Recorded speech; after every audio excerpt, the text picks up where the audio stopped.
Good evening, students. I hope you all are good. Yesterday, we discussed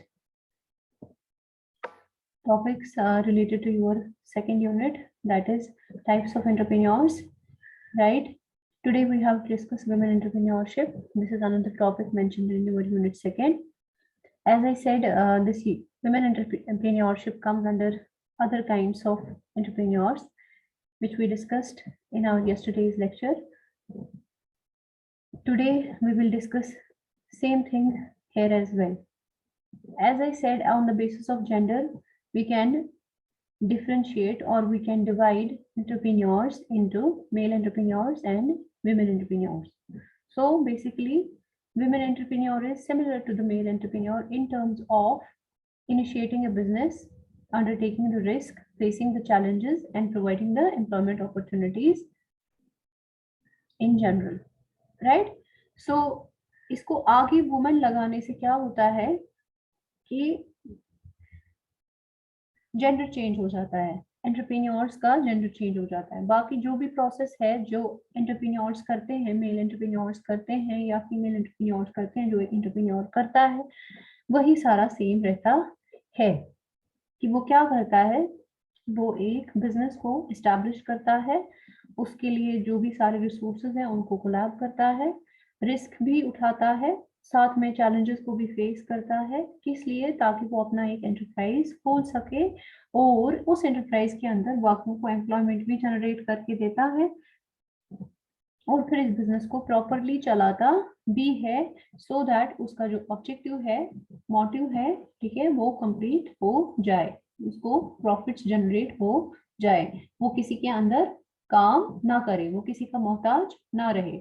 सो इसी तरह से females की जो थिंकिंग है, कुछ फीमेल्स की ऐसी ही थिंकिंग होती है और वो भी अपने एंटरप्राइजेस को खोलती हैं, तो उन फीमेल्स को हम विमेन एंटरप्रेन्योर्स कहते हैं, या उस प्रोसेस को जो वो करती है सारा, उस सारे प्रोसेस को हम विमेन एंटरप्रेन्योरशिप कहते हैं। 1/3 जो भी है अप्रोक्सीमेटली एंटरप्रेन्योर्स वर्ल्ड में, ठीक है, वो विमेन एंटरप्रेन्योर्स हैं, ये आप याद रखोगे। प्लस अब गवर्नमेंट ऑफ इंडिया क्या कहती है कि विमेन एंटरप्रेन्योर कौन है, ठीक है। विमेन एंटरप्रेन्योर वो एंटरप्रेन्योर है, एक ऐसी एंटरप्रेन्योर है जिसका अपना फाइनेंशियल कैपिटल, ठीक है, जिसका अपना फाइनेंशियल इंटरेस्ट या अपना फाइनेंशियल कैपिटल जो उसका है वो 51% हो उसकी एंटरप्राइज में, और एटलीस्ट 51% जो एम्प्लॉयमेंट जनरेट हो रही है उसकी एंटरप्राइज से वो फीमेल्स को दे, वो औरतों को दे वो, ठीक है। तो ये एक डेफिनेशन निकाली है गवर्नमेंट ऑफ इंडिया ने, वही है यहाँ पे। A women entrepreneur is defined as an enterprise owned and controlled by women having a minimum financial interest of 51% of the capital and giving at least 51% employment generated to women. यही आपका women entrepreneurship की definition है as per government of India, right? So you will remember this thing in your women entrepreneurship concept. This definition is also important. So अब आप ये चीज याद रखोगे कि जो भी प्रोसेस एंटरप्रेन्योरशिप का है, ठीक है, वो सारा प्रोसेस जब एक औरत करती है, ठीक है, तो उसको हम वुमेन एंटरप्रेन्योरशिप कहते हैं, और जो वो करती है औरत, ठीक है, उस औरत को हम वुमेन एंटरप्रेन्योर कहते हैं, राइट। फिर गवर्नमेंट ऑफ इंडिया की डेफिनेशन के हिसाब से जो वुमेन एंटरप्रेन्योर है वो कौन है, वो औरत है जो अपना 51% कैपिटल इन्वेस्ट करती है अपने एंटरप्राइज में और उसको मैनेज और कंट्रोल करती है इस तरह से कि 51% एम्प्लॉयमेंट जो जनरेट होती है उसकी एंटरप्राइज में वो औरतों को देती है। I hope this concept is clear. Coming to the characteristics of women entrepreneur, women entrepreneur के क्या कैरेक्टरिस्टिक्स हैं, जिस तरह से हमने बाकी एंटरप्रेन्योर्स के कैरेक्टरिस्टिक्स पढ़े, ठीक है, एंटरप्रेन्योर के क्या क्या कैरेक्टरिस्टिक्स होते हैं, ठीक है, एंटरप्रेन्योरशिप के क्या कैरेक्टरिस्टिक्स हैं, इसी तरह से विमेन एंटरप्रेन्योर के क्या कैरेक्टरिस्टिक्स हैं वो हमें पढ़ना है। Management and control, women entrepreneur क्या करती है, मैनेजमेंट भी करती है और कंट्रोल भी करती है, मींस अपने बिजनेस को मैनेज भी करती है। मैनेज कैसे कर सकती है, with the help of various plans, ठीक है, फिर उनको एग्जीक्यूट भी करना है और उनको सुपरवाइज भी करना है और उन प्लान्स को कंट्रोल भी करना है, उन एक्टिविटीज को कंट्रोल भी करना है, क्योंकि प्लान तो हम करते हैं लेकिन अल्टीमेटली प्लान किस में कन्वर्ट हो जाता है, एक्टिविटीज में, काम में।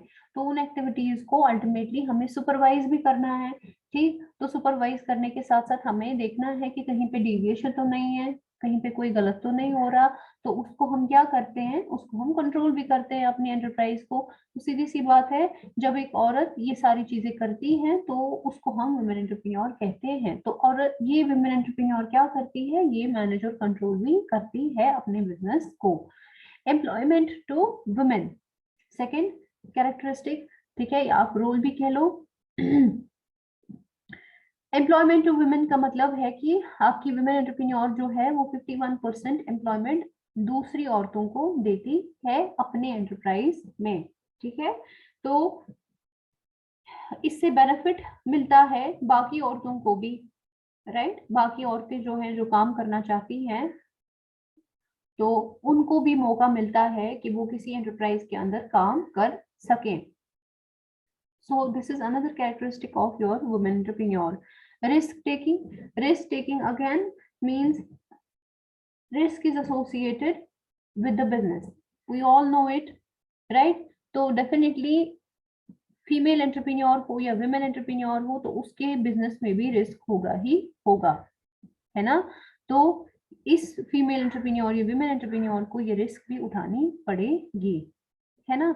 ये सारी चीजें हम डिस्कस कर चुके हैं, बस इसके आगे सिर्फ एक टर्म लगती है, वो है विमेन एंटरप्रेन्योर। तो विमेन एंटरप्रेन्योर को भी ये सारे चीजें करनी है।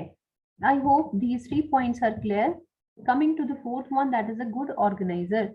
विमेन एंटरप्रेन्योर को हम गुड ऑर्गेनाइजर भी कहते हैं, क्योंकि वो सारे फैक्टर्स ऑफ प्रोडक्शन को कंट्रोल करती है, ऑर्गेनाइज करती है, 4Ms को ऑर्गेनाइज करती है। क्योंकि मैंने आपको लास्ट टाइम पे भी बोला कि ऑर्गेनाइजिंग का क्या मतलब होता है, 4Ms को कोलैब करना, ठीक है, bringing 4Ms together in such a way and developing in such a way that the task is performed efficiently and effectively, या आप कह सकते हो bringing 4Ms together and establishing authority and responsibility relationship in order to get the enterprise goals done, right?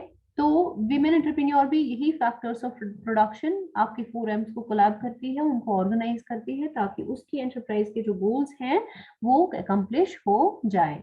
Self confidence women entrepreneur के लिए जरूरी है कि उसके अंदर सेल्फ कॉन्फिडेंस हो, definitely and definitely women entrepreneur के लिए भी और इन जनरल एंटरप्रेन्योर्स के लिए भी उनके अंदर खुद पे भरोसा होना बहुत इंपॉर्टेंट है।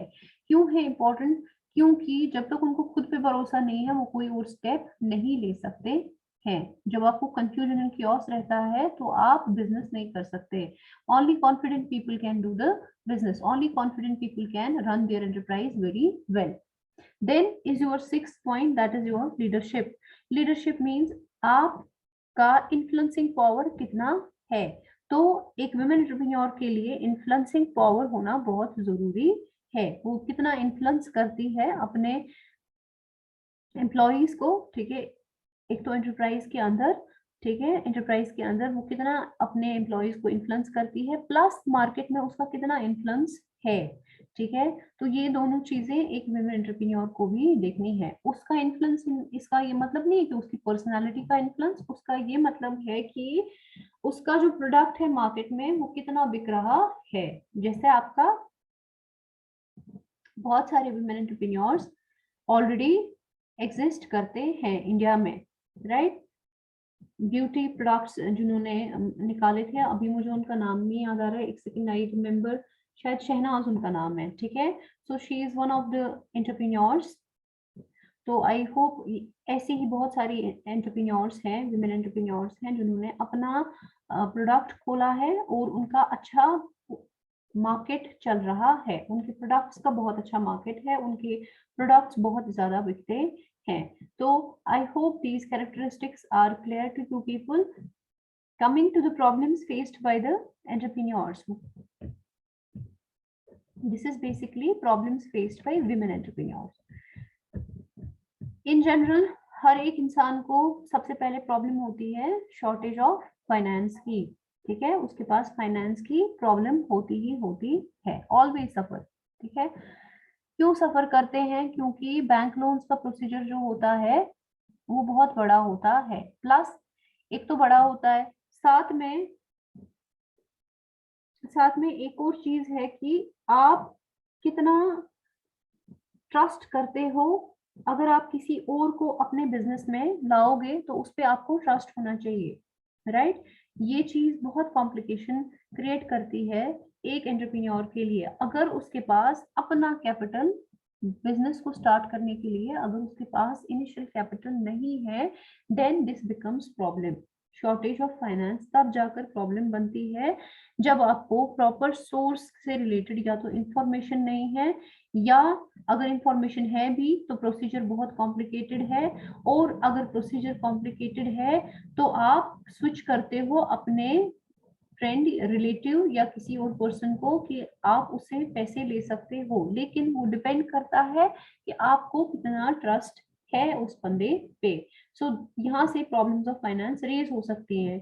लेकिन अगर उसके पास अपना कैपिटल है जो वो इन्वेस्ट कर सकता है, और कुछ गवर्नमेंट के कुछ ऐसे इंस्टीट्यूट्स हैं जो आपको हेल्प प्रोवाइड करते हैं, तो आप इजीली इस शॉर्टेज ऑफ फाइनेंस को कवर कर सकते हो, इस प्रॉब्लम को कवर कर सकते हो।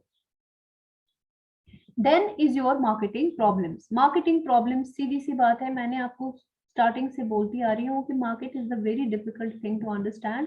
सो not in terms of theoretical aspect but in terms of practical aspect. कभी एक दिन कुछ होता है मार्केट में, दूसरे दिन कुछ और होता है। आपने एक दिन कुछ और प्रोडक्ट देखा, यूज किया, फिर एक महीने बाद या 10 दिन बाद नया कोई प्रोडक्ट आता है, 5 दिन बाद, ठीक है, या दूसरे ही दिन कोई और प्रोडक्ट आता है। तो there is lot of competition going on in the market, and this women entrepreneur not only faces competition from other women entrepreneurs but also faces competition from male entrepreneurs, है ना। इसको दो एंटरप्रेन्योर से competition face करना पड़ता है। एक women entrepreneur को एक तो खुद की वुमेन एंटरप्रेन्योर से compete करना है, प्लस उसको मेल एंटरप्रेन्योर से भी compete करना है।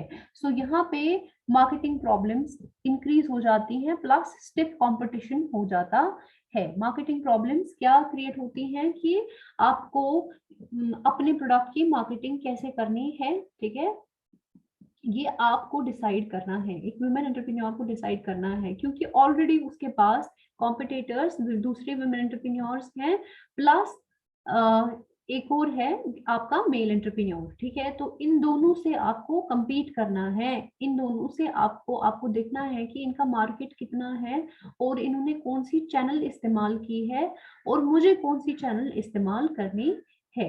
सो यहाँ पे आपकी मार्केटिंग प्रॉब्लम्स रेज हो जाती है। Then is your shortage of raw material, right. Shortage of raw material, ये पता ही है कि विमेन एंटरप्रेन्योर जो है उनके लिए डिफिकल्ट होता है रॉ मटेरियल को परचेज करना, क्योंकि अगर शॉर्टेज ऑफ फाइनेंस रही तो definitely and definitely shortage of raw material भी हो ही जाएगा। उसके बाद स्टिफ कंपटीशन मैंने अभी आपको बोला कि विमेन एंटरप्रेन्योर्स को ना तो सिर्फ मेल एंटरप्रेन्योर्स के साथ ना तो सिर्फ फीमेल एंटरप्रेन्योर्स के साथ कंपटीशन होता है, बल्कि मेल एंटरप्रेन्योर्स के साथ भी कंपटीशन होता है। तो इसलिए कंपटीशन लेवल जो है वो बढ़ जाता है। लैक ऑफ एजुकेशन, ठीक है, लैक ऑफ एजुकेशन की वजह से भी जो वुमेन एंटरप्रेन्योर्स हैं उनको ना तो टेक्नोलॉजी के बारे में, ना तो मार्केट के बारे में, ना तो बिजनेस के बारे में पता होती है, क्योंकि 60% जो वुमेन पॉपुलेशन इंडिया की है दैट इज इलिटरेट, ठीक है। They don't have the proper knowledge, they don't know what is education, so it becomes difficult for them to run and set up a particular kind of enterprise. Low risk bearing ability, women entrepreneurs जो हैं वो India की अगर हम बात करें तो they live a protected life, ठीक है, वो किसी पे डिपेंड होती हैं। इनफैक्ट डिपेंड करना ज्यादा समझती हैं बेहतर है एज कंपेयर टू खुद से कुछ स्टार्ट करना। तो यहाँ पे रिस्क बेयरिंग कैपेसिटी जो उनकी होती है वो कम हो जाती है, वो ज्यादा रिस्क नहीं उठाना चाहती, तो ये चीजें भी उनके लिए एक प्रॉब्लम बन जाती है। Limited managerial ability, women entrepreneurs के पास जो है लिमिटेड मैनेजरियल एबिलिटी होती है, वो उनके पास हर किसी फंक्शन के लिए, ठीक है, एक्सपर्ट नहीं होता, ठीक है, उनको एक्सपर्टीज नहीं होता हर किसी फंक्शन के लिए, ठीक है। तो यहाँ पे हम कह सकते हैं कि लिमिटेड मैनेजरियल एबिलिटी। अब इसको हम ओवरकम कैसे कर सकते हैं कि जरूरी नहीं है कि वो लैक ऑफ एजुकेशन हो, जरूरी नहीं है कि वो इलिटरेट हो, जरूरी नहीं है कि उसके पास लिमिटेड मैनेजरियल एबिलिटी है। तो ये ऐसे पॉइंट्स हैं जो डिपेंड करते हैं कि वो कितनी काबिल है। तो ये प्रॉब्लम्स तब क्रिएट नहीं होगी अगर एक वुमेन एंटरप्रेन्योर एजुकेटेड है, अगर एक वुमेन एंटरप्रेन्योर क्या है, उसके अंदर मैनेजरियल क्वालिटीज हैं, अगर एक वुमेन एंटरप्रेन्योर जो है she has the knowledge, she has the risk bearing capacity as well, ठीक है। तो ये प्रॉब्लम्स खुद ब खुद ओवरकम हो जाती है। She has a finance as well, तो ये प्रॉब्लम्स खुद ब खुद ओवरकम हो जाती हैं। Then is your social attitude, ठीक है। सोशल एटीट्यूड में क्या होता है कि सोशल एटीट्यूड जो आपका होता है वुमेन एंटरप्रेन्योर्स का, वो भी उनके लिए एक बिगेस्ट प्रॉब्लम है। ये चाहे काबिल वुमेन कितनी भी हो, still in India she will be considered as she has to hold her house, ठीक है। She is responsible for house only, ठीक है। तो यहाँ पे वो कॉन्सेप्ट है, सोशल एटीट्यूड लोगों का यहाँ पे है कि ये क्यों बाहर निकलती है, इसको क्या करना है, घर कैसे चलाती है, because these are the things that a women entrepreneur face in India, right. तो there is kind of discrimination on the basis of gender, we can say, in spite of having constitutional equality। हमें constitution ने equality दी है, but ऐसा है कि हमारी society ऐसी developed है कि हम वुमेन एंटरप्रेन्योर्स को डिस्क्रिमिनेट करते हैं, ठीक है। हम डिस्क्रिमिनेशन क्रिएट करते हैं women entrepreneurs and male entrepreneurs के बीच में। तो इस वजह से भी ये उनके लिए प्रॉब्लम बन जाती है। और अगर कोई ज्यादा इंटेलिजेंट हो, ज्यादा नॉलेजेबल हो, जिसके पास हर कोई एबिलिटी हो, मैनेजरियल क्वालिटी हो, फाइनेंस भी उसके पास हो, लेकिन because of this social attitude वो चुप करती है, वो अपना एंटरप्राइज नहीं खोलती, and this become problem for her as well, ठीक है। I hope this women entrepreneur topic is clear. इसमें कुछ ज्यादा था नहीं, इसलिए ये ज्यादा नहीं था क्योंकि हम ऑलरेडी ये पॉइंट डिस्कस कर चुके हैं। बस इसको आगे सिर्फ एक वर्ड लगाना था, that is your women entrepreneurship. बाकी ये सारी चीजें हम डिस्कस कर चुके हैं। और प्रॉब्लम्स भी वही हैं जो एक एंटरप्रेन्योर फेस करता है, बट यहाँ पे क्या है कि यहाँ पे वुमेन एंटरप्रेन्योर आगे लगाना है। और प्लस इसमें एक और चीज है, वो है आपका सोशल एटीट्यूड, राइट। तो ये सोशल एटीट्यूड जो है विमेन के against on the basis of gender, उनके साथ डिस्क्रिमिनेशन होती है, ठीक है। नो डाउट कि कॉन्स्टिट्यूशन में we have equal rights, but यहाँ पे क्या होता है कि हमारी सोसाइटी में होता है कि उनको डिस्क्रिमिनेट किया जाता है। There is discrimination between man and women, and this barrier you have to remember. बाकी जो बैरियर्स हैं उनको हम ओवरकम कर सकते हैं अगर हमारे पास फाइनेंशियल रिसोर्सेज हैं। अगर फाइनेंशियल रिसोर्सेज हैं तो डेफिनेटली हमें शॉर्टेज ऑफ रॉ मटेरियल नहीं होगी। और अगर हमारे पास नॉलेजेबल वुमेन है, she has knowledge, she has the managerial capability, तो डेफिनेटली ये सारी जो प्रॉब्लम्स हैं हम उनको ओवरकम कर सकते हैं। I hope this topic is clear as well.